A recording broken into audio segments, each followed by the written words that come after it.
जी जे जे। चिंता संतानहंतारो यत्पादाम्बुजरेण वा स्वीयानान्तान् निजाचार्यान् प्रणमामि मुहुर्मुहुः। यदनुग्रहतो जन्तुः सर्वदुःखातिगो भवेत् तमहं सर्वदा वन्दे श्रीमद्वल्लभनन्दनम्।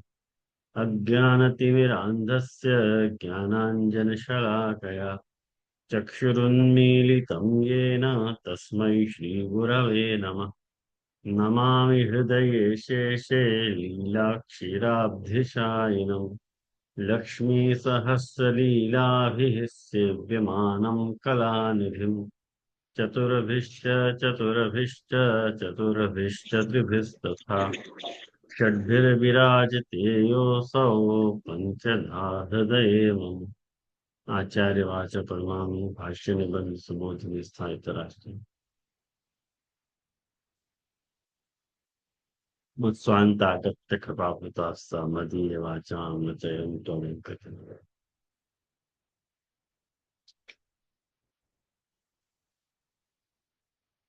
हाँ, आज के सत्र में आज अपन एक नया नाम ले रहे हैं और वो नया नाम है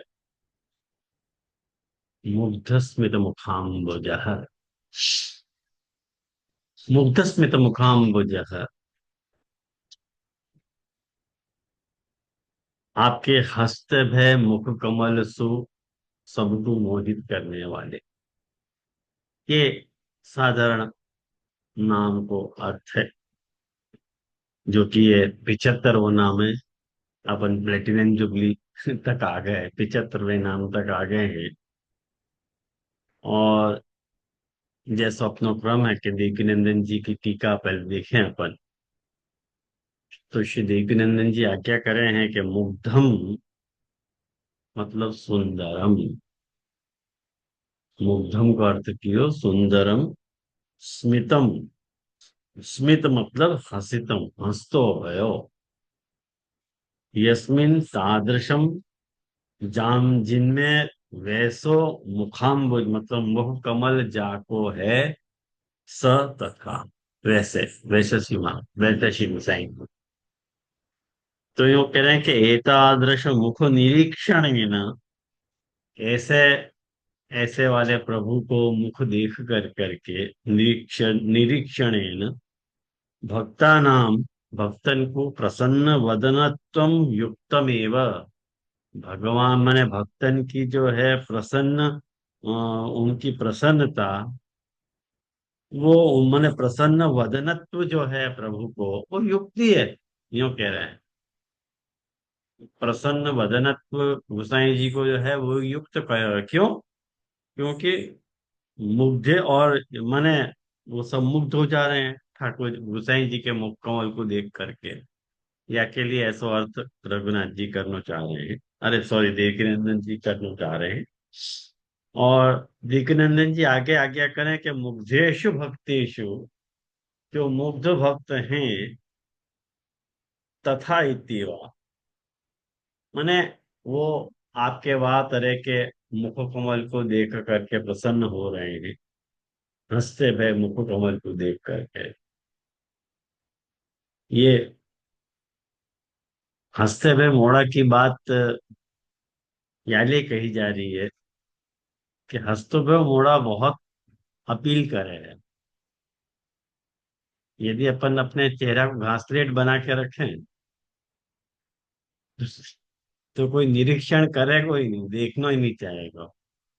और जाको स्मित युक्त मुखारविंद होए, वाको देख के हर कोई आकर्षित होए, और वह में प्रभु को मुख कमल को देख करके मुग्ध हो जाना, बाकी तो कथा ही अलग है। आया ना ख्याल में? तो ये बात यहाँ पे कहना चाह रहे हैं। वाक्य बाद एक अर्थ और करना चाह रहे हैं देवकीनंदन जी। वो कह रहे हैं क्वचित भक्ता नाम मुग्ध्यम अपनी दृष्टवा प्रहसितम वदनो भवति इत्यर्थः।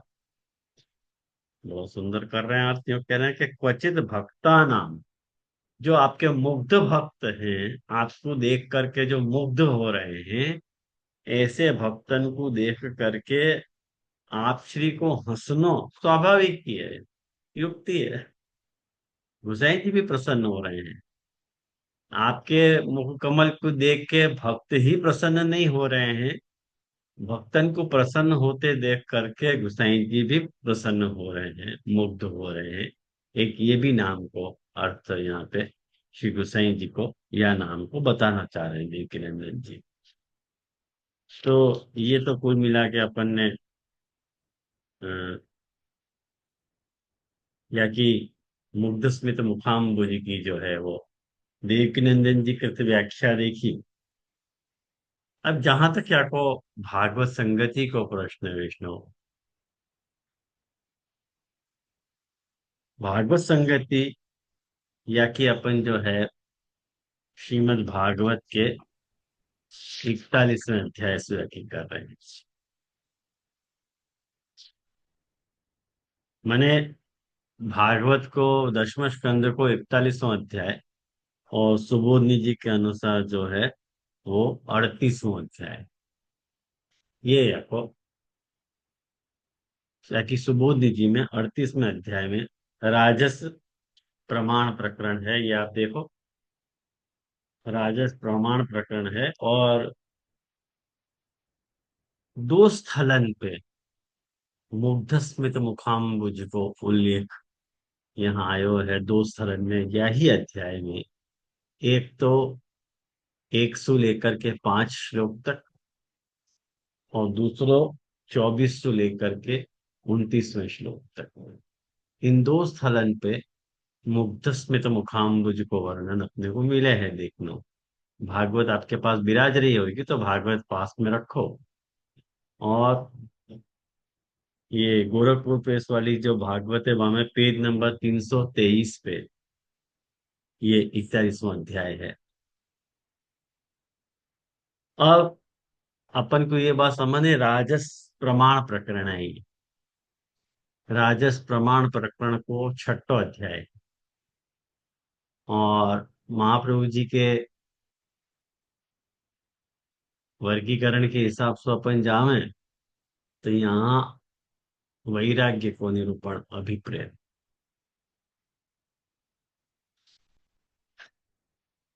अब एक बात यहाँ में बड़ी कमाल की महाप्रभु जी ने हमें नोटिस करी है, अपन तो क्या करेंगे नोटिस, लेकिन महाप्रभु जी में, महाप्रभु जी के बारे में ऐसे बता में।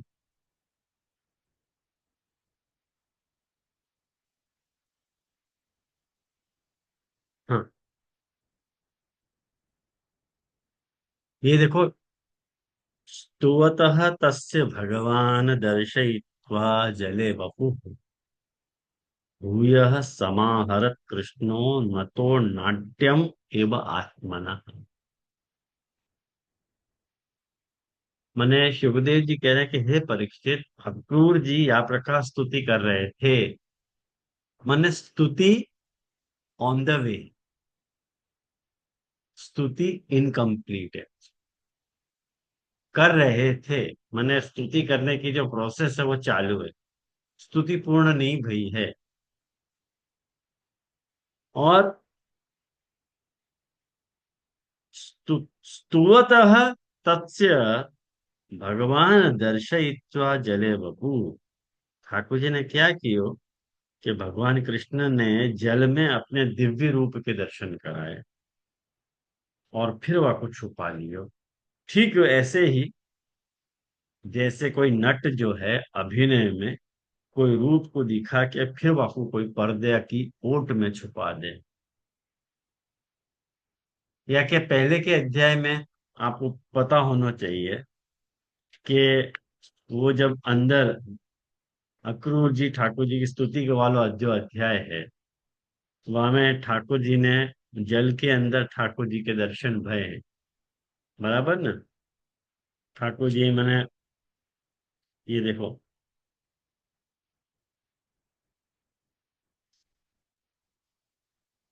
या के पहले वाले मैंने 39वें अध्याय में, एक्चुअली देखो जाए तो 39वें अध्याय में बहुत सुंदर ठाकुर जी की द्वादश शक्ति उनको वर्णन आ रहा है। मैंने अपने नाम रत्ना की स्तोत्र की क्लास में ही द्वादश शक्ति को भी एक बार लियो, तो आपको याद हो तो, मेरे सद्भाग्य से आपको याद हो तो द्वादश शक्ति को भी मैंने एक कोई नाम मुझको याद नहीं आ रहा कौन से नाम में मैंने लिए उसको, लेकिन लियो जरूर हो तो, भगवान के रूप के वर्णन के अंतर्गत। तो याके 39वें अध्याय में ठाकुर जी ने ठाकुर जी की झांकी देख के अक्रूर जी को हृदय जो है परमानंद से भर गए हो, और उनको परम भक्ति प्राप्त हो गई। और फिर जो है वो स्तुति करने लगे। तो पूरा 40वां अध्याय स्तुति वालों है। और वो स्तुति अभी चली रही है कि ठाकुर जी ने बीच में ही वह स्तुति को ब्रेकअप करके दर्शन दिए हैं अक्रूर जी को। अब ये सारी लीला मुग्धस्मित मुखाम्बुजसु कनेक्टेड है। ये बात आप लोग भूलियो मत। कैसे? या को सुबोधनी जी में देखो महाप्रभु जी बहुत सुंदर आज्ञा कर रहे हैं कि मैं खाली आपको वाकई क्रीम संस्कृत के श्लोकन को नहीं, महाप्रभु जी के सुबोधनी जी के खाली वचन आपको बता रहा हूँ। आप फुर्सत में आप वो वचन वहां जाके आप देख लीजिए क्लास के बाद। मैं खाली इतना आपको बता रहा हूँ कि उनकी स्तुति पूरी नहीं भई थी तो न तो स्तोत्र समाप्त हो। महाप्रभु जी कह रहे हैं स्तोत्र समाप्ति नहीं भई थी, तथा सती वरोदयस्य। तो तभी ठाकुर जी ने अपने रूप को अंतर्हित कर लियो, छुपा लियो। और यदि स्तुति पूरी होवे के बाद यदि श्रीअंग को छुपाते ना, तो महाप्रभु जी कह रहे हैं कि अक्रूर जी को वर देना पड़ो। स्तुति पूरी हो जाए, फिर वरदान मांगने को समय आता हो, ठाकुर जी को वरदान देना पड़ता। वो ठाकुर जी शायद नहीं चाह रहे वरदान देने या समय, है ना। और स्तुति पूरी होवे के पहले ही ठाकुर जी ने अपने दर्शन को छिपा के भगवान ने ये अधूरा काम क्यों कियो, क्यों छुपा लियो। तो महाप्रभु जी को जवाब दे रहे हैं ये कि कृष्ण जो है वो भगवान है, सर्वतंत्र है, स्वतंत्र है। अपनी इच्छा के अनुसार ही जो है वो बर्ताव करे हैं, ऐसा कह रहे हैं महाप्रभु जी। सो आधी अधूरी जो स्तुति है अक्रूर जी की, वो आपको पूरा मान लियो महाप्रभु जी ने, और अपने स्वरूप को छुपा लियो, यूं कह रहे हैं। भगवान इति स्वच्छंदात्मा तावतैव कार्य सिद्धि मत्वा, महाप्रभु जी कह रहे हैं वास्तव ही कार्य सिद्धि महाप्रभु जी ने मान ली। और क्यों? तो कह रहे हैं, नहीं ब्रह्म साक्षात्कार परम दुर्लभो बहुकालम भवति। अरे भाई, जो ब्रह्म साक्षात्कार हो गए है वो कोई बहुत देर तक नहीं हो गए है। ये मत समझो कि ठाकुर जी दर्शन देते ही रहेंगे। यानी भाई ठाकुर जी ने अपना स्वरूप जो है वो तिरोहित कर लियो। ये ठाकुर जी ने बाद में जो ये भागवतकार कह रहे हैं कि कृष्णो नटो नाट्यम एवं आत्मन, यहाँ को भी बहुत सुंदर महाप्रभु जी को अर्थ कर रहे हैं कि भगवान ने दर्शन वाही तरह से कराया कि जैसे नट वाके अंदर रहो भो, जो नटन विद्या है, अभिनय की जो कला है, वो वाको अंदर जो नटन है वो अभिनय के द्वारा प्रकट करे कि बाकी सामर्थ्य क्या है ना। कलाकार कितनो ऊंचो कलाकार है, वो अपने अभिनय के द्वारा नट बतावे है, अभिनेता बतावे है। तो भगवान भी नट जैसे ही हैं, नट इव नटो नाट्यम इव आत्मनः। या लिए ठाकुर जी ने अक्रूर जी को नारायण के रूप में दर्शन करवाए, ऐसे महाप्रभु जी कह रहे हैं। लेकिन ये जो भगवान को नाट्य है वो अद्भुत नाट्य है। यहाँ में भगवान जो है वो दूसरे के रूप को ग्रहण नहीं कर रहे हैं। ये बात महाप्रभु जी कहना चाह रहे हैं कि वे दूसरे के रूप को ग्रहण नहीं करें, खुद ही खुद को रूप धारण कर रहे हैं। जैसे कोई भी अभिनेता कोई दूसरे को अभिनय करे, दूसरे के रूप को अभिनय करे।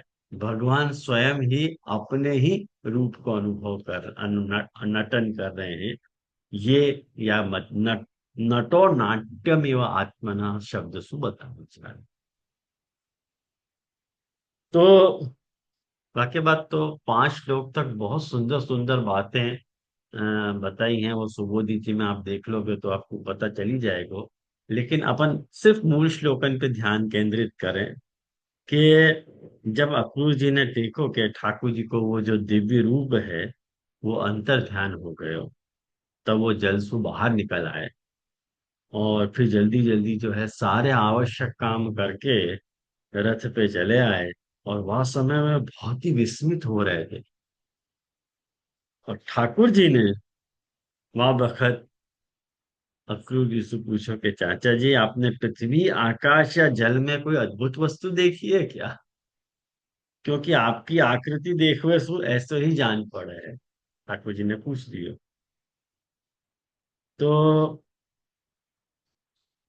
ये बात जब उनने पूछी, तब तब अक्रूर जी ने कही, ये देखो ठाकुर अक्रूर जी यहाँ पे ये ठाकुर जी के ऊपर जो उनको मोहित हो जाना है वह कोई स्तुति के रूप में पांचों वर्णन कर रहे हैं। अक्रूर जी जो कह रहे हैं 4 और 5 श्लोक में, ये 2 श्लोक में मुग्ध स्मित मुखाम्बुज को वर्णन मेरे हिसाब से यहाँ अभिप्रेत है। कि जैसे अक्रूर जी कह रहे हैं कि प्रभु पृथ्वी आकाश या जल में और सारे जगत में जितने भी अद्भुत पदार्थ हैं वे सब आप में ही हैं, क्योंकि आप विश्व रूप। जब मैं आपको ही देख रहा हूं तब ऐसी कौन सी अद्भुत वस्तु रह गई है जो मैंने नहीं देखी हो है? कहें कि सारी अद्भुतता आपके अंदर ही समाई भई है। ख्याल में आओ ना। और आपको याद होना चाहिए, आपको मैं स्मरण दिलाऊं कि महाप्रभु जी को शास्त्रार्थ प्रकरण निबंध को पहलो श्लोक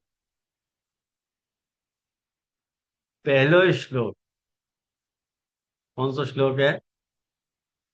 याद है कोई को? मुझे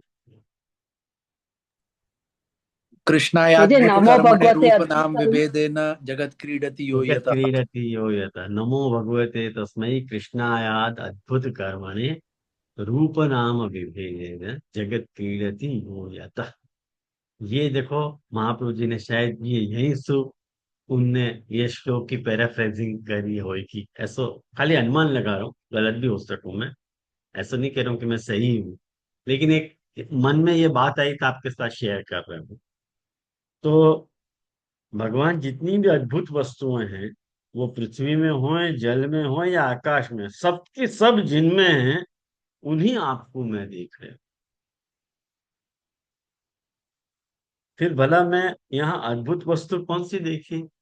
ये काउंटर क्वेश्चन अक्रूर जी ठाकुर जी से कह रहे हैं।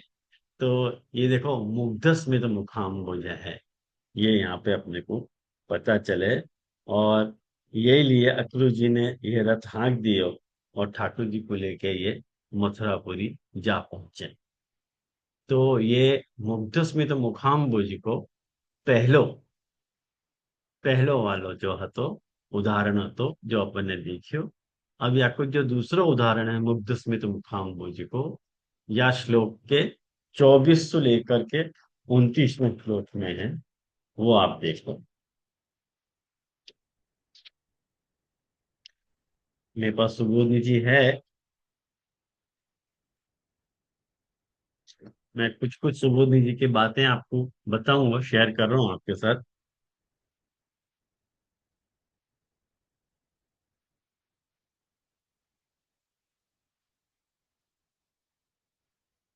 ये देखो, ये एक बात और बताऊं। ठाकुर जी को वहां की स्त्रियन के ऊपर कृपा करनी थी करके। जब 10वें श्लोक में ठाकुर जी देखो अक्रूर जी से ये बात कह रहे हैं कि चाचा जी आप रथ लेके पहले मथुरापुरी में प्रवेश करो और अपने घर जाओ। हम लोग यहाँ उतर के फिर नगर देखने के लिए आएंगे। ठाकुर जी को नगर देखना है। ये बात इच्छा ठाकुर जी ने अक्रूर जी के सामने करी। अक्रूर जी को भय है, तो उनको लगा कि भाई आप दोनों के बिना मैं मथुरा कैसे जाऊं। मैं आपको भक्त हूँ, भक्त वत्सल प्रभु, आप मुंह को मत छोड़ो। तो लेकिन ठाकुर जी उनको कोई भी तरह से चुप करके उनको वापस घर पे भेज रहे हैं, और खुद जो है वो नगर देखने के लिए प्रस्थान कर रहे हैं। तो भगवान अक्रूर जी को ये बात कह रहे हैं कि मैं दुआऊ भैया के साथ आपके घर आऊंगा, और कंस को मार के अपने सारे जो सूरज हैं उनको मैं प्रिय करूंगा। ऐसे ठाकुर जी ने अक्रूर जी से कही। तो या बखत ये बात कह करके सुखदेव जी कह रहे हैं कि भगवान के या प्रकार कहने से अक्रूर जी कुछ अनमने से हो गए। उनको खिन्न मन हो गया कि क्या किया हो ठाकुर जी ने। लेकिन बलराम जी और कृष्ण यहाँ पे नगर घूमने के लिए निकले। तो मथुरा नगरी कैसी हती, वहाँ को 5 श्लोक से वर्णन है। वहाँ को 5 श्लोक से वर्णन आ रहा है। 1 2 3 4 5 6 श्लोक से वर्णन आ रहा है। मैंने 18 श्लोक में 19 से लेके 23 तक मथुरापुरी की शोभा का वर्णन है। और वाक्य बाद 24वें श्लोक से देखो अब विषय प्रारंभ हो रहा है। कि 24वें श्लोक में ये कह रहे हैं कि हे परीक्षित, वसुदेव नंदन भगवान श्री कृष्ण और बलराम जी ने ग्वाल बालन के साथ राजपथसु मथुरा नगरी में प्रवेश कियो। और वह समय नगर की जो नारियां हैं वो बड़ी उत्सुकता से उनको देखने के लिए झटपट अटारियन पे चढ़ गई। ये देखो मुग्ध स्मित मुखाम्बुज है ना। मुग्ध स्मित मुखाम्बुज दिख रहे हो ठाकुर जी को देखने के लिए, कैसी मुग्धता है, उनकी मैडनेस है कि घर की अटारियन पे चढ़ गई। और यहाँ को बड़ा सुंदर वर्णन देखो महाप्रभु जी यहाँ कर रहे हैं कि ये जो महाप्रभु जी यहाँ पे कह रहे हैं कि पुरस्त्रियो हर्म्याणी चैव रुरुः नृपोत्सुकाः। ये जो बात भागवतकार कह रहे हैं, वह को वर्णन यहाँ महाप्रभु जी कह रहे हैं कि पुरस्त्रिय मतलब दूरस्थाश्च बहिर्निर्गमन असमर्थाश्च। दो प्रकार की स्त्रियां हैं। एक जो बहुत दूर है, और एक कैसी है, बाहर निकलने में असमर्थ है। ऐसी स्त्रियां हैं, दो प्रकार की स्त्रियां हैं जो बहुत दूर हैं।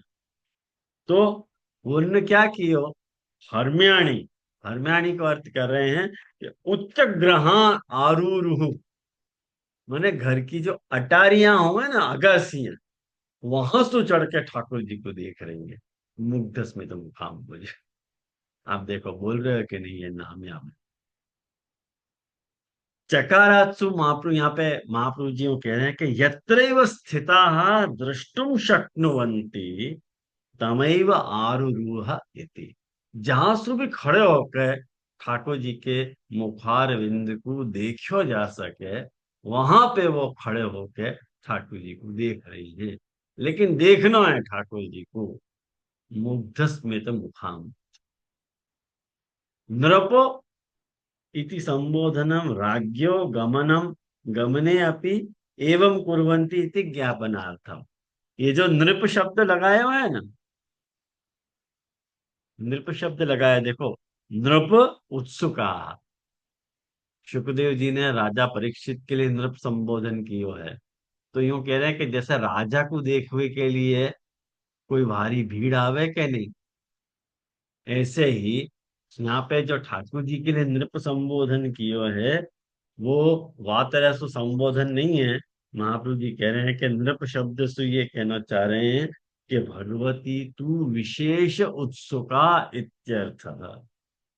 भगवान के प्रति उनकी विशेष उत्सुकता है, या बात को कहने के लिए नृप शब्द आयो है। ख्याल में आयो। तो ये पहलो श्लोक जो है मुग्ध स्मित मुखाम्बुज को समर्पित है। ठीक है, अब बात देखो 25वें श्लोक में। 25वें श्लोक में क्या कह रहे हैं कि कोई कोई कोई किसी किसी ने जल्दी के कारण अपने वस्त्र और गहने उल्टे पहन लिए। कोई ने भूल से कुंडल कंगन आदि जोड़े से पहने जाने वाले आभूषणों में से एक ही पहना और चल पड़ी। तो किसी ने एक ही पाँव में पायजेब पहन रखा था। कोई एक ही आंख में अंजन आंज पाई थी और दूसरी में बिना आंजे ही चल पड़ी। देखो, तीन बातें यहाँ पे कह रहे हैं। ध्यान दो यहाँ पे, महाप्रभु जी ने यहाँ पे बताया है कि तीन बातें हैं। एक तो वस्त्र और गहने उल्टे पहनना। तो वो कैसे है?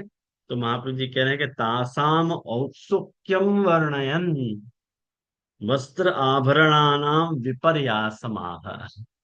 महाप्रभु जी कह रहे हैं कि देखो, उनमें औत्सुक्यम वर्णयन, उनकी उत्सुकता को वर्णन करते हुए यहाँ पे महाप्रभु जी कह रहे हैं कि वस्त्र आभरणानाम विपर्यासम, वस्त्र आभूषण को विपर्यास माने उल्टो सीधो पहन लेने को यहाँ पे कह रहे हैं। काश्चिदिति कह रहे हैं कि भगवती भावो विशेष, अन्यथा लौकिक्येव भाषा होती।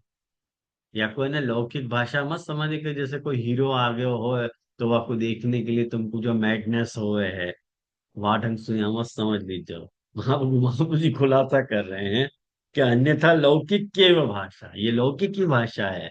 कोई को देख के दीवानोपनो होनो, लेकिन भगवती भावो विशेष। ये महाप्रभु जी कह रहे हैं कि भगवान में उनको भाव विशेष है। क्यों भाव विशेष है?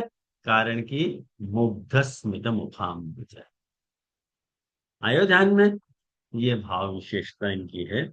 और कैसे कह रहे हैं कि विपर्यक मतलब विपरीत तया धृतानी, विपरीत तया उनने धारण कर्यो है।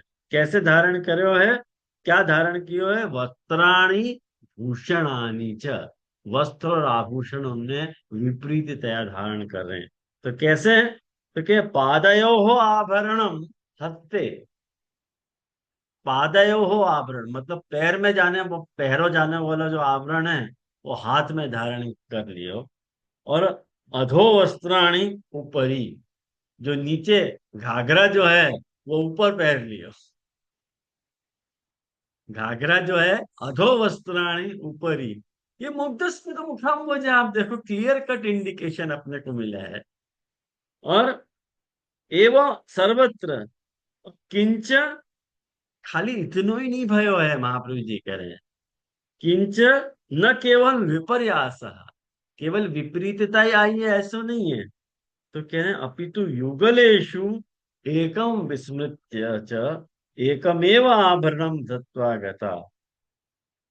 माने जो युगल आप माने दो पहने जाने वाले आभरण हैं, उनमें से खाली एक ही पहनो है इन लोगों ने, गोपी जनन में एक पहनो है। अथ विप्रेयक धृतेभ्य अपरा अन्य पूर्वापेक्षाया एता उत्तमा। माने यो कह रहे हैं महाप्रभु देखो, एक बात बता रहे हैं कि जो युगल पहनने वाले आभरण हुए हैं, जैसे दो कान में जो है बाली पहरी जाए, ख्याल में आयो ना, दोनों आंखन में अंजन लगानो वगैरह, ये सब दो आंख मैंने ये युगल वाली बात है। तो के एक में करनो अपशकुन है, महाप्रभु जी कह रहे हैं। खाली एक कान में तुम पहनो, जैसे कितने लोग, जैसे दो हाथ में पहनने वाले कड़ा है, तुमने एक पैर में पहने। दो पैर पाँव में पहनने वाली पाजेब है, तुमने एक पाँव में पहनी, अपशकुन है, नहीं कहना, नहीं पहनना चाहिए। आजकल एक कड़ा की फैशन है क्या नहीं? आपको मालूम है कि कितनी यहाँ पे, कितनी बहुत सारी स्त्रियां जो हैं एक हाथ में कड़ा पहने के, हमको दोनों हाथ में नहीं पहनना। अपशकुन है ये सब। महाप्रभु देखो ये कह रहे हैं कि पुनः द्वयोरेव धारणम न एकस्य एक धारण सर्वथा विगीत। ये सर्वथा विगीत बात है, मतलब अपशकुन वाली बात है। तादृशम अपि कृतवत्य, लेकिन उनको यह बात की परवाह नहीं है। क्यों परवाह नहीं है? महाप्रभु जी ने पहले ही खुलासा की हो, भगवती भावो विशेष, भगवान में उनको भाव विशेष है, ये लिए सब चले। और एकमेव च नूपुरं श्रवणे पादे वा कृतं याभि ताश्च ताश्च अन्या पुतः पुनः द्वितीयम लोचन न।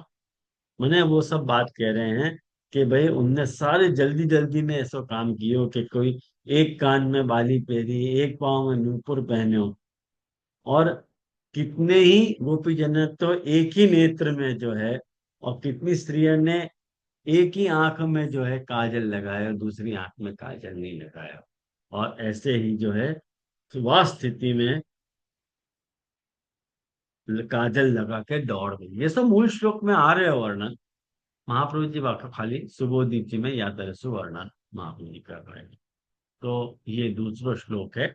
और वाक्य बाद देखो तीसरा श्लोक अपन देखें, बड़ा इंटरेस्टिंग है।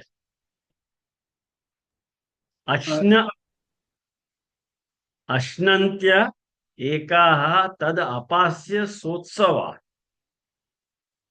अश्नन्त्य माना कोई भोजन कर रही थी, कोई गोपीजन कैसे आती जो भोजन कर रही थी, और जो मुख को भोजन को जो ग्रास है वो थाली में पटक के भगवान के दर्शन की उत्कंठा से दौड़ गई। मुग्धस में तो मुखाम गुजर, कहाँ हो ऐसा, ऐसा कहाँ हो। अपन मुंह में ले जाने वाला जो ग्रास है उसको अपन मुंह तक नहीं ले जा पाए और थाली में पटक दे में, ये कौन सी बात को परिचायक है। मुग्धस में तो मुखाम्बुज को परिचायक है। तो कोई क्या कर रही थी, गोपी स्नान करने जा रही थी, तो उबटन लगा थी भाई, गोपी जो थी वो बिना नहाए चली गई। नहाने को होश ही नहीं, उबटन लगा लिया, अब नहानो नहीं, ऐसे ही दौड़ गई। और कितनी गोपियां ऐसे आती जो सो रही थी, जो कोलाहल भाई सोई भाई ऐसे उठ के चली गई। और कितनी गोपिकाएं ऐसी आती जो बच्चान को दूध पिलाती भाई, जो माताएं आती वो बच्चान को छोड़ के भगवान के दर्शन के लिए दौड़ गई। ऐसी चार वैरायटी भागवतकार ने बताई कि या तरह से उनकी उनकी मुग्धता को वर्णन यहाँ भागवतकार करना चाह रहे हैं। तो महाप्रभु जी ये कह रहे हैं कि सर्वांगे ही दत्त तेला शिरसी धृता हुआ, अपने पूरे अंग में तेल लगा के जो बैठी हुई थी, वो ऐसे तेल लगाई भाई जो है ठाकुर जी के दर्शन के लिए चल दी। कभी जावे कोई अपन तेल लगा के बाहर निकले, कभी नहीं निकले अपन। शर्म कितनी आएगी अपने को तेल लगा के, अपना तेल वाला चेहरा अपन बाहर कभी दिखावे ही नहीं है। अपन जो भी उपचार अपने मेकअप को जो भी करें उपचार वगैरह, माथा में अपन जो है वो क्या है, आजकल तो लोग लगा हुए जने क्या क्या वो करके बैठे हैं, घंटा ना आधा घंटा यूं, लोग तो अगर नाम भी नहीं पता है जने क्या क्या मेकअप के सामान उपलब्ध हैं आज, वो सब काम करा के बैठे रहे हैं। लेकिन इनको होश नहीं है, इनको होश नहीं है, वो ऐसे चली जा रही है। और अकृतोप मज्जना, महाप्रभु जी कह रहे हैं अकृतोप मज्जना मतलब स्नानम अकृत्यैव ययु, स्नान किए बिना ही भाग रही है। और ये सारी बात जो है स्वप्रसूतान बालकान साक्षात अतिरिक्ता, देखो यूं कह रहे हैं कि कुछ ऐसी माताएं जो धाय नहीं थी। धाय मतलब, धाय को जानो ना आप लोग, धाय को उनको क्या है, तो जो धाय नहीं आती ऐसी जो माताएं आती जो अपने बच्चान को दूध पिला रही थी, वो जो है वो भी अपने छोटे बच्चान को छोड़ करके, वहीं छोड़ करके दर्शन के लिए भाग गई। ये मुग्धस में तो मुखाम्बुज का उदाहरण है। ये एक और वाक्य बाद देखो 27वां श्लोक।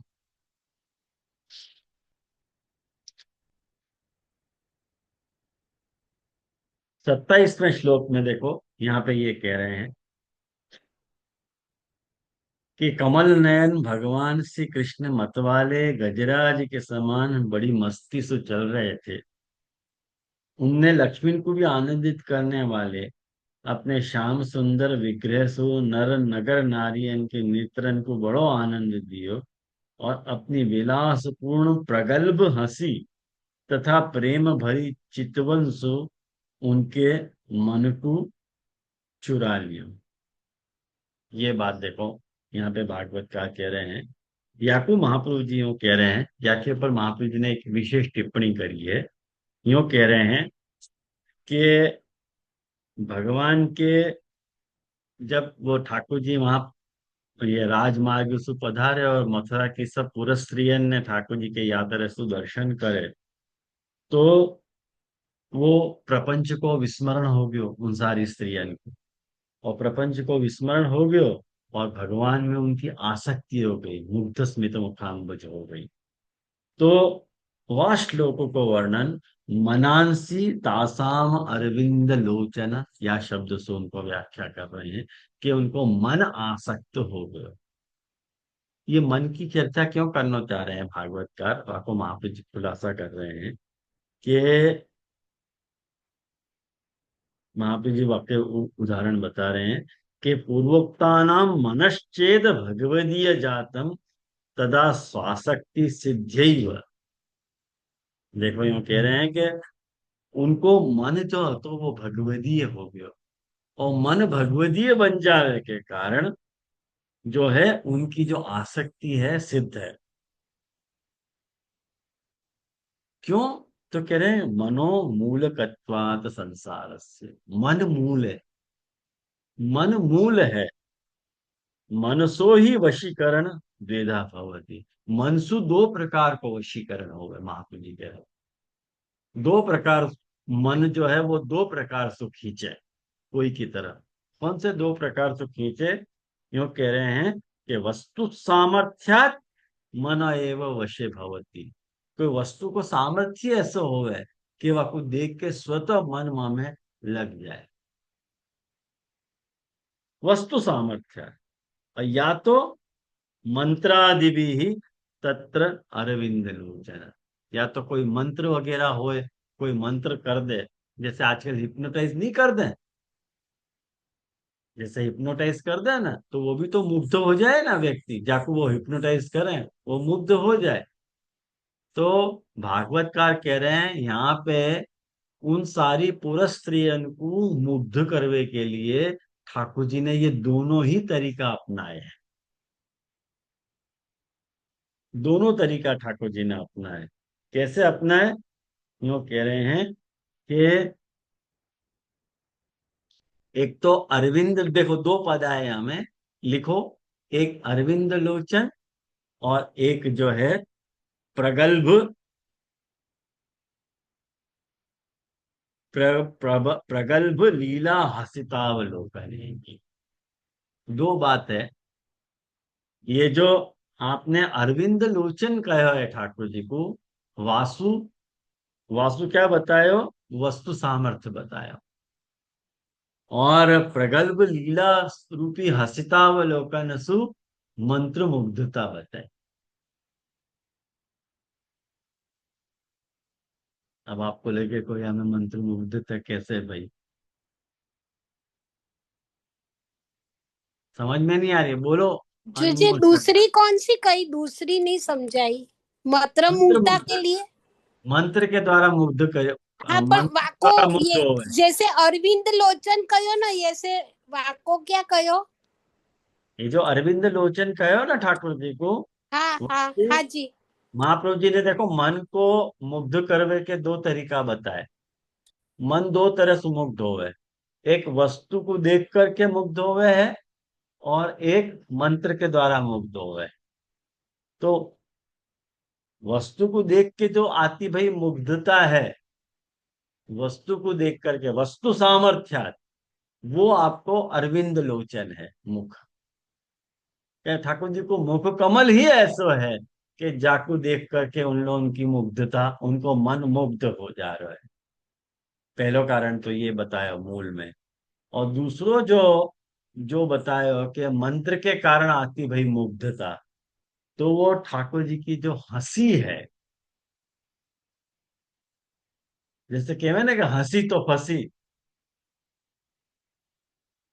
वो कहवे ना, तो वो वहां टाइप से कुछ समझ लो कि ठाकुर जी ने कुछ भी छोड़ा नहीं है। कोई की हंसी ही या तरह की हो है कि बाकी हंसी को देख के अपन बाकी तरफ मुग्ध होते चले जाएं।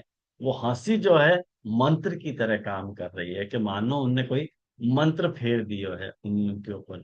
प्रगल्भता की जो हंसी है ठाकुर जी को जो हाँ जी, वो हंस, सरस था। हाँ ये दो बात बताई यहाँ पे महाप्रभु जी ने। ये महाप्रभु जी कह रहे हैं, हसितम मंत्रात्मकम दृष्टि ही पाशात्मिका इति। महाप्रभु जी ये कह रहे हैं कि उनको जो मंत्रात्मक दृष्टि जो है, ख्याल में आयो, वो पाशात्मिका है। वो पाशात्मिका है, जीव को बांधने वाली है। ख्याल में आयो। तो ये अपन ने यहाँ पे ये बात देखी यहाँ पे मुग्ध स्मित मुखाम्बुज के अर्थ में। और वाक्य बात जो है वो 28वां। जरज, हाँ। जो मुग्धता यहाँ जा प्रकार सु इन स्त्रियन की बताई, वाही प्रकार की मुग्धता तहाँ रास में वेणुनाथ जब भयो वासमय हु बताई है, तो वा मुग्धता को यहाँ अपन नहीं लेवे। यहाँ पे राजस भक्तन को होने वाली मुग्धता है। ये यहाँ राजस भक्त है, वहां वो तामस भक्त है। भक्त भेद है, बाकी मोहकता मोहक कर्म का प्रकार एक ही हो सके कदाच। वहां नहीं तो मोहकता जरज तो, मतलब या नाम में वा को अपन कंसिडर नहीं करेंगे अच्छा रास यूं के कहना समय चाह जो रहे हैं, हुए। ले सके, ऐसी बात नहीं है कि नहीं ले सके। लेकिन वहां वहां आशय जो है वो मुग्धता से ज्यादा गंभीर आशय लग है। मेरे को ऐसा लगे। लेना हो तो ले सकते हैं, मेरे को कोई हमें आपत्ति नहीं है लेना हो तो। लेकिन वहां पे वह आशय को ढूंढनो, मेरे को थोड़ा लगे कि अपन कुछ मिसमैच कर रहे हैं, ऐसा लगे। वहां पे वो प्रयोजन अ, ही नहीं है, वहां पे मुग्धता को प्रयोजन ही नहीं है। और ये राजस प्रमाण प्रकरण है, यहाँ पे सबसे पहले निरुद्ध करना चाह रहे हैं। कहीं कि राजस प्रमाण प्रकरण को छठवां अध्याय है और वैराग्य निरूपण जी अवस्था है। तो जब वैराग्य निरूपण को है, तो एक बात ध्यान से समझो कि अन्यत्र विरक्ति और एकत्र आसक्ति, ये वैराग्य को गुण है कि नहीं। तो सब जगह से जी आसक्ति उनकी हट गई और प्रभु में लग गई, ये वैराग्य तो है। जी। वैराग्य का वर्णन ही तो आ रहा है, वाली महाप्रभु जी को वैराग्य के अंतर्गत ले रहे हैं। ये अध्याय जो है राजस प्रमाण प्रकरण के अंतर्गत आतो भयो जो वैराग्य निरूपण है, वह को समर्पित है। वो अनुरक्त हो रही हैं और अन्यत्र विरक्त हो रही हैं। वो पुरुष स्त्रियां राजस हैं। ख्याल में आया ना। उन अ, जरा जैसे मुझको थोड़ा वहां पे ऐसो भी लगे कि यहाँ जैसे जो नाम है कि मुग्ध स्मित मुखाम्बुज, सो आपके मुखार बिंदु को जो स्मित है वासु मुग्ध भई है, और जो रास के समय की जो गोपी जनन को वर्णन है, सो तहा तो प्रभु के वेणुनाथ सुमुग्ध होकर के पधारी है, न कि स्मित सुमुग्ध होकर के। आ, ऐसो ऐसो कहनो अन्याय होगा एक्चुअली सारा। जी वेणुनासु मुग्ध भई हैं और मुखारविंद का सामर्थ्य कुछ कुंठित लग रहा है हवा में। कारण कि जब अपन यूं कह रहे हैं कि वरहा पीड़म नटवर वपुहु कर्णयोः कर्णिकारं बिभृत्वा सह कनक कपीशम वैजयंती च माला, तो रंध्रान वेणु तो बाद में आ रही। वर्णन को जो प्रारंभ है वो स्वरूप सौंदर्य से प्रारंभ हो रहा है। तो थोड़ा मुझको लगे पार्शियलिटी हो जाएगी रूप के साथ। जी हाँ, यहाँ पे कोई वेणु को रोल ही नहीं है एक्चुअली। जी और राजस भक्त जैसे आकर्षित हुए हैं, ख्याल में आयो ना। वो राजस भक्तन को निरुद्ध करने को जो तरीका है वो बिल्कुल मतलब अलग तरीका ही है। ऐसे ऐसे मतलब वो लोग नहीं हुए कि जैसे वो तामस लोग हुए हैं। ख्याल आयो ना। जी एक तीन जैसे तामसता तीन प्रकार की है, वैसे राजसता भी तीन प्रकार की है। मैंने पहले भी समझा ही है, जी फिर आज वापस समझा दे रहा हूँ कि तीन प्रकार की राजसता है। एक मतलब भाव रूप पारिभाषिक राजसता, एक धर्म विशेष रूप राजसता, और एक जो है भगवन मायाकृत राजसता। ये तीन प्रकार की राजसता है। मतलब कैसी राजसता? भाव रूप पारिभाषिक राजसता। पहली कैसी राजसता है कि भगवान ने यो समझ ले के वाही ढंग से उनको वर्ण कियो है, कि उनको राजस तरीके ही उनको वर्ण किया, राजस भक्त है ये ठाकुर जी के द्वारा गिफ्टेड। जी और एक धर्म विशेष रूप राजस्थान, मतलब वाको वर्णन अपन ऐसे कह रहे कि धर्म विशेष रूप राजस्थान मतलब कि उनको कोई ठाकुर जी के लीला के कारण उनमें वह प्रकार को भाव प्रकट हो रहा है, कि उनको वह प्रकार से वो देख रहे हैं। एक लीलाकृत माने जब कभी कभी राजसता आ रही है, कभी सात्विकता आ रही है, कहीं तामसता आ रही है, तो एक वह प्रकार की धर्म विशेष रूप राजसता जो लिंगर ऑन होती रहे, चेंज होती रहे। और एक तीसरे प्रकार की राजसता एक भगवान मायाकृत राजसता है, कि ठाकुर जी की माया के कारण उनमें वह प्रकार की राजसता। तो ये तीनों ही प्रकार के भक्त अपने को राजस प्रकरण में दिखे हैं। तो एक्चुअली यहाँ कौन सा वर्णन है? तो मुझको लगा है भाव रूप पारिभाषिक राजसता का वर्णन यहाँ अभिप्रेत लग रहे हो उनको। और उनको वेणु को कोई काम ही नहीं है, उनको वेणु से कनेक्टेड ही नहीं है वो तो। कहीं कि ये नगर में रहने वाली स्त्रियां हैं बेचारी, वो गांव की जो अहीर की भूली भाली स्त्रियां हैं वो बेचारी वेणु से मोहित होकर के ठाकुर जी के स्वरूप सौष्ठव से प्रभावित हो रही है। ये तो नगर में रहने वाली है ना, तो जी वेणु उनको इतनी अपील नहीं करे। उनको तो स्वरूप सौष्ठव ही ज्यादा स्वभाव है। और एक हंसी जो है ठाकुर जी की, एक विशेष प्रकार की, जाको अपन कातिलाना हंसी कहना, कि एक ठाकुर जी की वहां प्रकार की जो स्माइलिंग इफेक्ट है वो उनको अपील कर गई अंदर। ख्याल में आया ना? जी जी जराज। तो ये ठाकुर महाप्रभु जी ने ये बहुत और भी अच्छी बातें बताई हैं यहाँ पे, कि और अच्छी बातें आप लोग सुबह दिन में पढ़ लीजिए। हाँ बोलो उषा भाई। देखिए, मेरे को अभी एक प्रश्न आयो कि हाँ ऐसे रास जो है वो परम फल अपन के वे, तो रास हाँ। में परम फल है तो वो तामस प्रकरण में आवे, जबकि वो निर्गुण में आना चाहिए कि ऐसा कुछ। मतलब ऐसा मेरा अभी मेरे माइंड में आया तो उसको मैंने पूछ लिया, शायद गलत भी हो सकूं। अम, उषा बहन जो आप ये जो पूछ रहे हो ना हाँ, कि वो आउट ऑफ टॉपिक है। नहीं, एक्चुअली जो है ना ये सारे जो ब्रजभक्त है ना निर्गुण ही है। अच्छा, बराबर सारे ब्रजभक्त निर्गुण ही है। अस्मत् बराबर। प्रतिपादितम तो निर्गुण्य महाप्रभु जी कह रहे हैं, सारे निर्गुण भक्ति हैं। लेकिन ठाकुर जी ने अपने लीला वैचित्र के लिए वह तरह से उनको तामस राजस और सात्विक स्वभाव प्रकट किए। कारण कि यदि लीला में वैचित्र प्रकट नहीं होएगा, सब हाथ जोड़ के खड़े ही रहेंगे, तो लीला में वैचित्र नहीं आएगा। सब हाथ जोड़ के हाथ ही कर रहे हैं। बराबर कोई ऐसा तो होना चाहिए कि जो ठाकुर जी को गाली देके तू कपटी है या फलानो है ढीकनो है और तू दुए बापन बिचवारो है, ऐसे कुछ कहे तो ठाकुर जी एक इंटरेस्ट क्रिएट होगा कि अच्छा तेने मुझको ऐसे कही, तो एक लीला चलने बराबर। लगी। और कोई राजस्था वालों भी चाहिए जो कभी यहाँ लुढ़क जाए कभी वहां लुढ़क जाए, और कोई एक ऐसा चाहिए जो हाथ जोड़ के खड़ा रहे। तो तीनों प्रकार की जो वैरायटी है वो आपको ठाकुर जी आनंद लेना चाह रहे हैं। बराबर। त्रिविध मने त्रिविध भक्ता नाम त्रिस्वभावत्वात् महाप्रभु जी आपको यहाँ पर कह रहे हैं कि जो त्रिविध भक्त हैं उनके तीन प्रकार के स्वभाव है, और स्वभाव को आनंद लेवे के लिए ठाकुर जी ने तीन प्रकार की लीला प्रकट करी है। बेसिकली सब निर्गुण।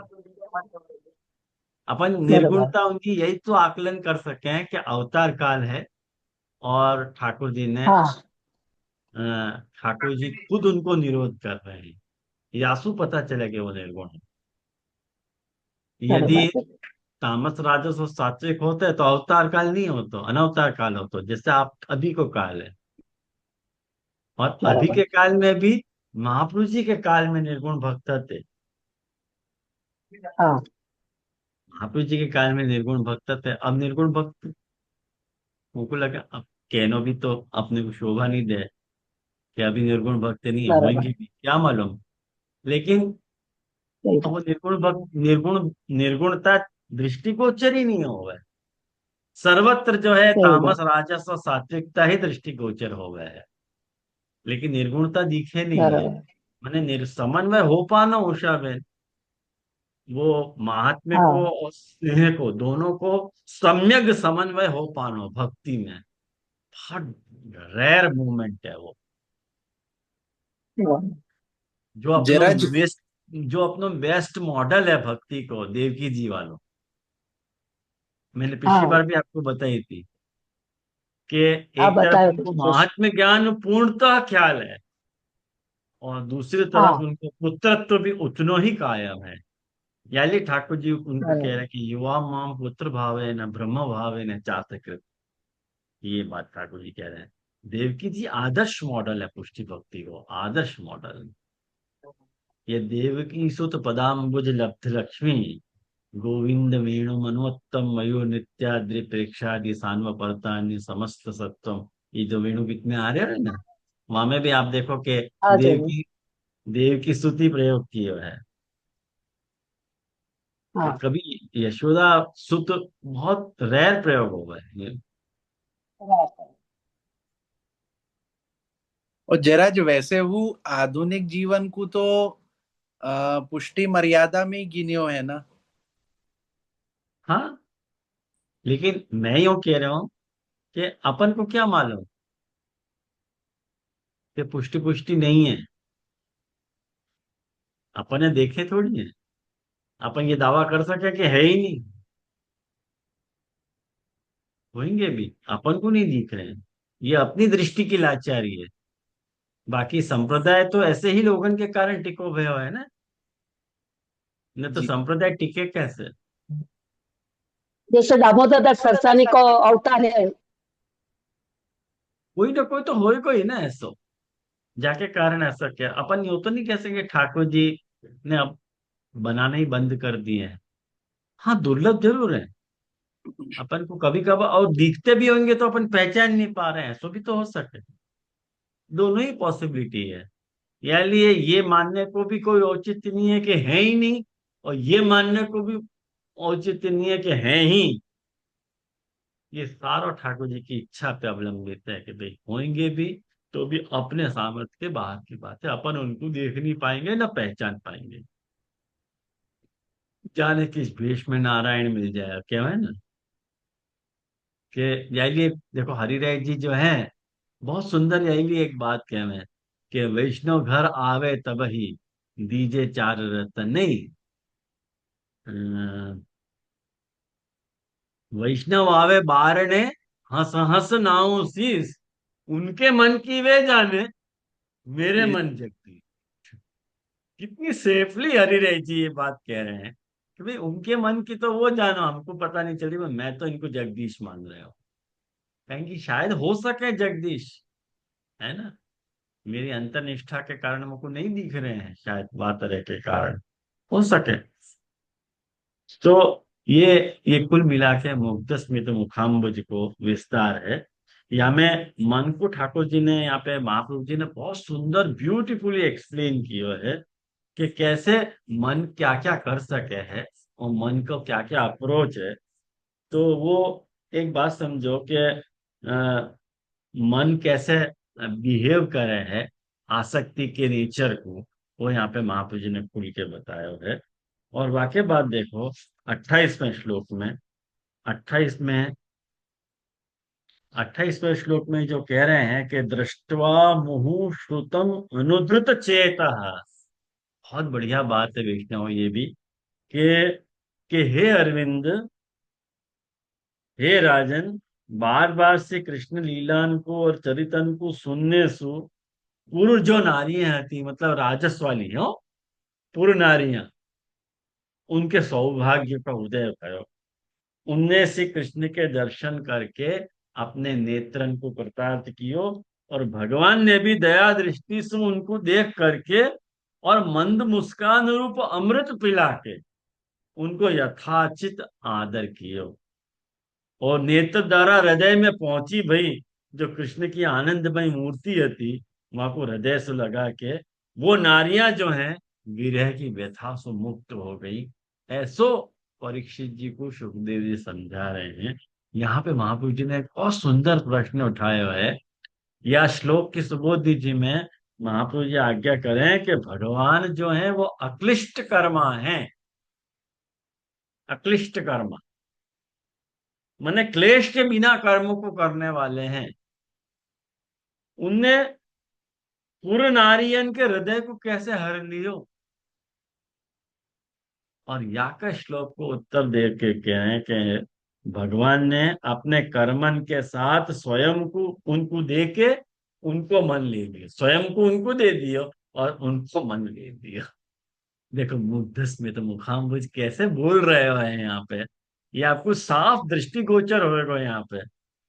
और पूर्ववासियन ने जा प्रकार से जा रूप को जा प्रकार से ग्रहण कियो, वह प्रकार को जो है उनने यहाँ पे बताया। महाप्रभु जी वो कह रहे हैं कि पूर्वम वारंवार श्रुतौ यो भगवान स इदानीम दृष्टः तत्र प्रथमम चक्षु प्रीति रुक्ता। सबसे पहले आंख की प्रीति बताइए, वो कह रहे हैं सबसे पहले आंख की प्रीति बताइए। ठाकुर जी के दर्शन करके आंख की प्रीति बताई। और वाक्य बाद देखो, वाक्य बाद भगवान को जैसे ही उनने दर्शन कियो तो उनको जो चित्त हतो वो महाप्रभु जी कह रहे हैं संसार के बंधन से मुक्त होकर भगवान के पीछे पीछे दौड़ने लग गए हो। और उनके जो भी स्वभाव आती रहते वो रुकने से भी नहीं रुके। और चित्त जो हतो मने मन भी चित्त को रोक नहीं पाया। और वैसे भी मन की ताकत नहीं है चित्त को रोक पाने की। चित्त में जो एक बात चढ़ जाए ना वो मन भी नहीं रोक सके। चित्त में चढ़ने की बात है। तो या तरह से उनके चित्त तक मन बुद्धि चित्त यहां तक जो पहुंच गई। चित्त में चित्त क्या करे, स्टोर करे। बुद्धि क्या करे, एडिशन डिलीशन करे। और मन जो है वो अंदर ले आवे। जब भी कोई वस्तु अंदर आवे तो मन के द्वारा आवे। जैसे आपको कोई भी मोबाइल में मैसेज आए हो तो वो आपको मन है। आपको मन आपको क्या है कि देखो मैसेज आए हुए है, तो बुद्धि क्या करे, डिलीट करना हो क्या सेव करना है, रख देना है। तो अपन वापस आपको डिलीट कर देंगे, ये काम को नहीं है डिलीट करो। अपन क्या अभी तो बाद में देखेंगे तो सेव करो। और सेव करने के बाद अपने को लगे अरे ये मैसेज तो बहुत काम को है, तो वो अपन आपके ऊपर स्टार मार्क कर दें। खबर है आपको, मैसेज के ऊपर स्टार मार्क करो जाए। वासु वो सब मैसेज डिलीट करो लेकिन वो स्टार मार्क वाला मैसेज डिलीट नहीं होगा। तो वो चित्त में जो चढ़ी हुई बात है जो डिलीट नहीं होगा, कितना कोटि उपाय करो तो भी। तो ये बिना यहाँ पे बहुत अच्छी विवेचना महाप्रभु जी ने यहाँ पे बताई है। मैं कितनी बताऊं आपको, एक एक बहुत अच्छी अच्छी बातें हैं। लेकिन ये 29वें श्लोक तक आप देख लोगे ना। जे एक विनती करूं जो इसीलिए ही अभी जो श्री महाप्रभु जी की वदाई में माधव मास बरवैसाखे में आवे ने के चित्त जिन हरि को दिया, यही बात हाँ आवे ना। यही आप सही है। दंडवत करूं जे। हाँ हाँ। तो ये आके बात देखो, महाप्रभु जी आके बाद 29वें श्लोक में देखो महाप्रभु जी बहुत सुंदर बात बतावे हैं। महाप्रभु जी ये बात बतावे हैं कि देखो 29वें श्लोक में नहीं 30वें श्लोक में, हाँ 30वें श्लोक में ये हाँ महलन पे जो चढ़ी 29वें श्लोक में महलन पे चढ़ी भाई जो पूर्ण नारियां थी वो उनके जो नेत्र थे वो प्रसन्नता से खिल उठे और उनके ऊपर उनने पुष्प की वर्षा करी ऊपर से, और नीचे ब्राह्मण ने पुष्प की वृष्टि करी। तो महाप्रभु जी कह रहे हैं यहाँ पे ये बात कह रहे हैं कि लौकिक में स्त्रियां और अलौकिक में ब्राह्मण, ये जगत में दो रत्न है। महाप्रभु जी ये बात बता रहे हैं, और दोनों सु ही भगवान की स्तुति को वर्णन आ रहे हैं। ब्राह्मण ने भी ठाकुर जी को मने दूध सु, मने देश के दही सु, अक्षत सु वगैरह सु, जल सु, ठाकुर जी के पैर वगैरह धोए, उनको ठाकुर जी को सम्मान कियो। और स्त्रियन ने भी ठाकुर जी को सम्मान कियो। तो लोक में स्त्रियां और अलौकिक में ब्राह्मण, इन दोनों के कारण जो है ठाकुर जी को जो मुग्ध स्मित मुखाम्बुजत्व है वो सिद्ध हो रहा है। ये बात इन संक्षेप में मैं आपके सामने कहना चाह रहा हूँ। तो मुझको लगे बहुत सारी बातें मैंने आपको नहीं बताई या मैं समय के अभाव के कारण, लेकिन आप लोग को दिशा निर्देश कर रहे हो, आप लोग वहां से अवलोकन करिए, आपको पग पग पे या श्लोक में या अध्याय में मुग्ध स्मित मुखाम्बुज के दर्शन होंगे, ऐसे मेरी मति है। तो आज को अपन यही रखें, अगली बार जो है अगलो नाम जो भी है वो अपन लेंगे। जरज याही प्रकार सु उर अंचल उड़त न जान्यो सारी सुरंग सुही, ये भी तो एक मुग्धता को ही एक देख सकें। ये तक जैसे एक एक बात तो सारांश के ठाकुर जी, एक कवि ने कही है कि न चली कछु लालची लोचन की, हट मोचन को चहनो ही पर्यो। बहुत मेरे मन में आती कि मैं ठाकुर जी को नहीं देखूंगा, ऐसी भी क्या बात है ठाकुर जी में, क्यों जरूरी है देखना ठाकुर जी को। लेकिन कह रहे हैं कि जब ठाकुर जी सामने पधारे तो इन लालची लोचन की एक भी नहीं रही। हट मोचन को चहनो ही पड़ो, कि जो मैंने प्रतिज्ञा करी थी कि नहीं देखूंगा, तो छोड़ के ठाकुर जी को चाहना ही पड़े। उतते वे गात छिवाए चले, तब तो प्रण को दहनो ही पड़ो। अरे वो छू के और चले गए, नहीं छू के जाते तो, लेकिन छू के चले गए तब तो मेरा प्राण टूट ही गयो। रत्नाकर बंक बिलो कनबान, सहाय बिना सहनो ही पड़ो। तो रत्नाकर कहना है कि ऐसो जो चित्त को जो बाण है, वो मन चित्त को चलाए हुए जो बाण है, वो बिना सहाय के मुझको सहन करना पड़ो। तो ऐसी उनकी मुग्ध स्मित मुखाम्बुजत्व ठाकुर जी में रहो गयो है, जो कोई छूटे ही नहीं। जरज मधुसूदन सरस्वती को भी तो यही प्रकार को प्रसंग है ना, कि जब ठाकुर जी बार बार उनके आखन को सामने आकर के घूमते। यही बात। तो बहुत सुंदर ये नाम है। तो आज का नाम अपन यहाँ रखें और आश्रय का पद करें। और आश्रय के पद में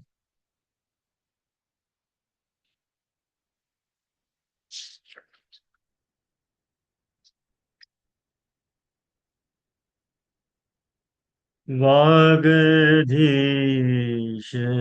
महाप्रभु जी को जपना, वागधीश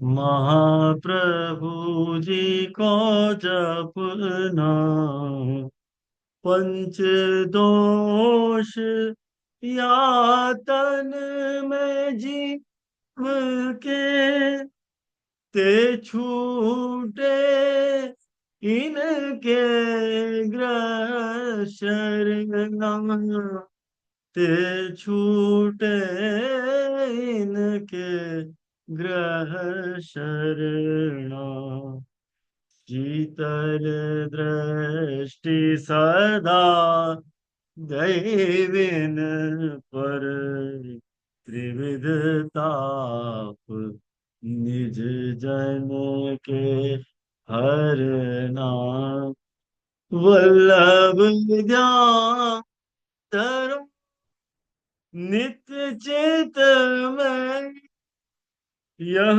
रीति सो भव सागर तरना, यह रीति सो भव सागर तरना, वागधीश महाप्रभु जी को जपना। हाँ। दंडवत प्रणाम। जय जय श्री महाप्रभु।